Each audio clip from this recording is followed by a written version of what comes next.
no. Well, we're going to move on by going to another hotspot, but this time on the global stage, and that's Ukraine. And surprisingly or not, emotions very high around Ukraine as well. So over the weekend, we've had Trump supposedly calling Putin absolutely crazy as a result of the fact the Russians unleashed another massive drone strike across Ukraine as a whole over the last couple of days. And the Kremlin looking at the West and saying everybody's very emotional. So we've got bloodshed on a truly horrific scale in Ukraine continuing, but the West is deeply unhappy because their narrative is falling apart. Let's have a look at this interview clip with Colonel Douglas Macgregor talking on how he sees Ukraine. My point is the Dnieper River is a natural barrier. And I've said over and over and over again, I'm sure the Russian General Staff, these are competent men, I'm sure they've said to the president, Mr. President, let's march to the river. Whatever we do, let us control everything east of the river. That gives us a buffer zone against any future threats that may emanate from what remains of Ukraine.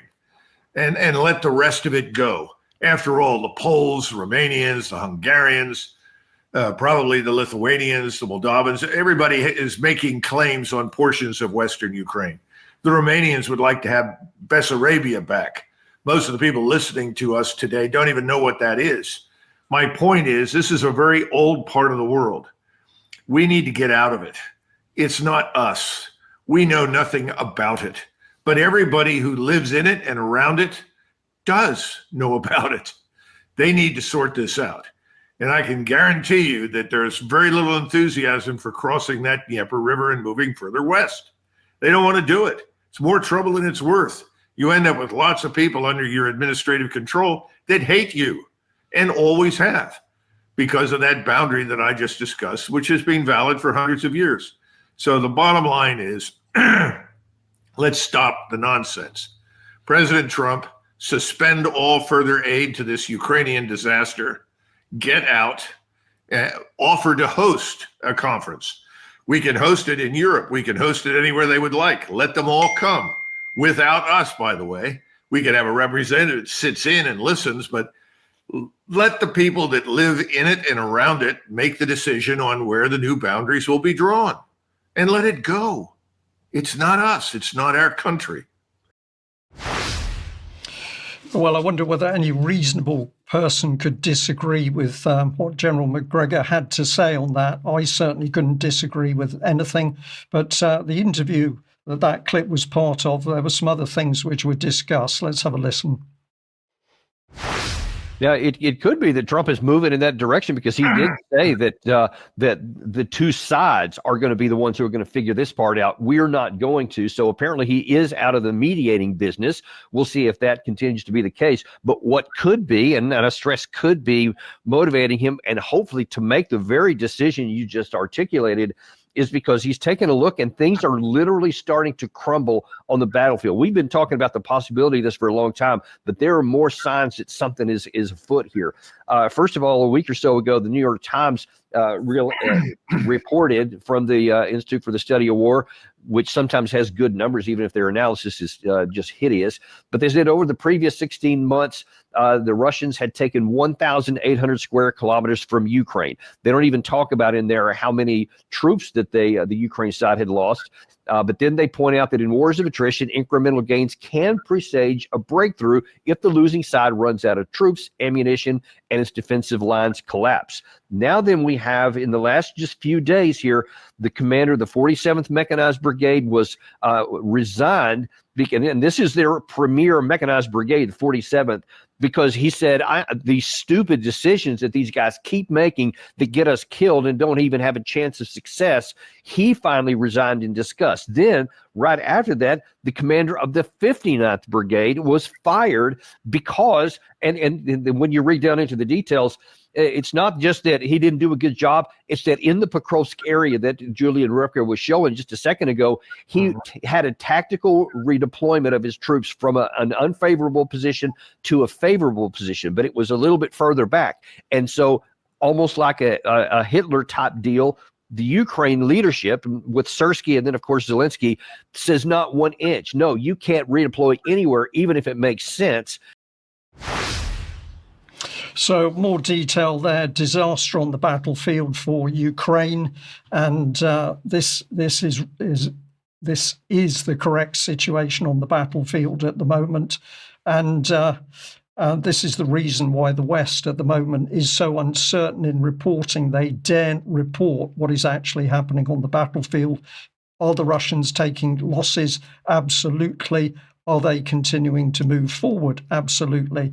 So let's contrast that opinion with how the West likes to project what's happening on the battlefield. And we've got a little clip here with General Ben Hodges and Times Radio. Hello and welcome to Frontline for Times Radio with me, Kate Jabot. And we are joined today by senior retired American General, Lieutenant General Ben Hodges. After 11 years of this war, with Russia having every advantage, they still only control about 18% of Ukraine.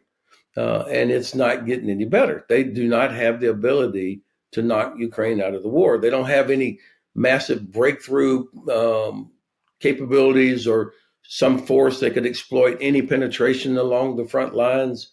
In fact, what we're seeing the Russians is just continuation of what the Ukrainians refer to as meat assaults, people on mopeds and motorcycles and e-scooters and golf carts, and they're getting slaughtered. I mean, they lost, according to British intelligence, almost 400,000 casualties last year for a gain of almost zero. But Putin's never said that he wants to control Ukraine, right? Absolutely. A key point. So the West continually talking about Putin wanting to invade and take over the whole of Ukraine, when clearly that's not the reality. But this is the opinion that's consistently put across to the UK public and the American public. So we've got to get to the bottom of what's going on here. But the fact is that Russia is moving forward on the battlefield. These are some more reports from the Kyiv Independent. Russian troops have upped the intensity of their Donetsk Oblast offensive in recent weeks, increasingly pressurizing a relatively large Ukrainian pocket between some of the last cities in the region. But these pockets are forming all over the Ukraine front at the moment. Russian troops have been pushing forward towards Konstantinivka from two directions, slowly closing in on the Ukrainian pocket west of Toretsk. This is not a stalled battlefield. This is a battlefield which is moving, and the Russians are moving forward, but the West doesn't want to report it. Ukrainian soldiers who spoke to the Kyiv Independent often criticized their command to hold until the end, even if the positions would soon be overrun by Russian troops, and the Ukrainians would be left without proper evacuation or orderly withdrawal. And this is the situation that's repeated. And of course, when the withdrawal is not orderly, this is when the Ukrainians take such huge losses. But who's reporting in any case from Ukraine? Well, here's the Kyiv Independent. And if we have a look at the young journalist who wrote the article I've just read those excerpts from, Asami Terajima. Now, this young lady says that originally she was living in Russia with her family. They then moved to Ukraine.